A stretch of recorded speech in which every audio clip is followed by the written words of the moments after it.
Hello, everybody. Steve Politi, joined by Mike Garafolo, Giants beat writer. You know how they used to say the band is on the field?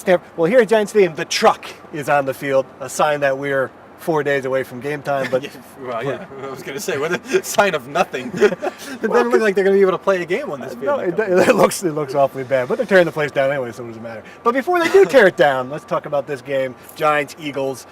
Give me some general impressions of what you saw from this team today. I mean, what was the mood in the locker room? I thought it was up tempo. I thought it was peppy.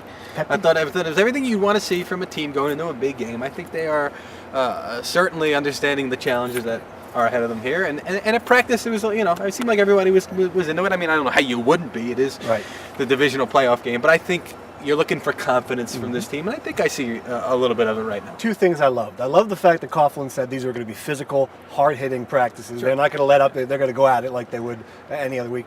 Another thing I liked was the whole thing about Brandon Jacobs coming out there, and then Coughlin had to tell him to, whoa, boy, you got to settle down. We're 4 days away from the game. I think it's a really good sign for the Giants.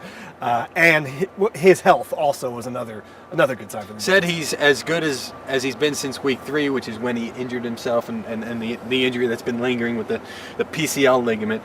But yes, he's very much motivated. It's going to be a really big game from this guy. And again, he's had success against this team, and I have never allowed one guy to sway my opinion on a game. If he's healthy and plays a full game, I mean, I gotta lean toward the Giants. Lean because it's not prediction time yet. That'll be later this week.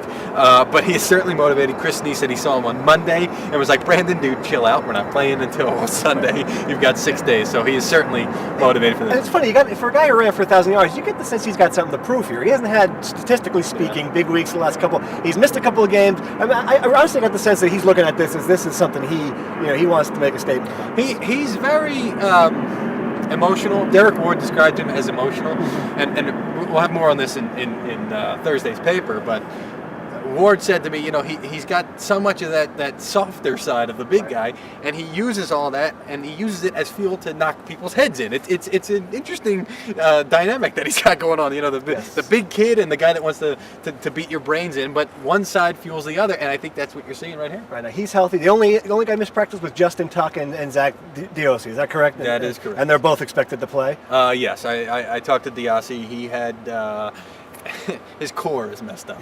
His core is messed up. But he had surgery. It sounds bad though. He had surgery in the offseason and came into this season, and if you're not aligned right, you're gonna have a whole bunch of back problems. But he says he feels a lot better. He's gonna play. Justin Tuck. It's been described as a lower leg injury. I just did air quotes. Yep. Lower leg injury all season. I asked him, I'm like, can we kind of define what that is? He goes, I'll tell you after the season about all 7 of my injuries. So apparently he's got a whole bunch cooking like the operation guy. Well, for the first time, we're actually going to throw this down to Philadelphia, where Star Ledger reporter Jenny Vrentas is on the scene talking to Jenny, you're there. talking to Donovan McNabb and Brian Dawkins. Jenny, what's going on in Philly? Hey guys, I'm here in Philadelphia at the NovaCare complex, checking in from Eagles practice. A few seconds ago, I wasn't too sure if you'd be able to hear me with the crowd noise being piped into the Eagles practice field. Pretty deafening the sound was. But the loudest sound to come out of Eagles practice today might have been the comment Donovan McNabb had to make. At the end of his morning press conference, he's asked kind of a throwaway question about the Giants' defense and if he noticed them slowing down at all toward the end of the season. Well, McNabb says sometimes teams don't play as well at the end of the season as they did at the beginning. And then here comes the kicker. Play as well as you did early on. So none of them got benched.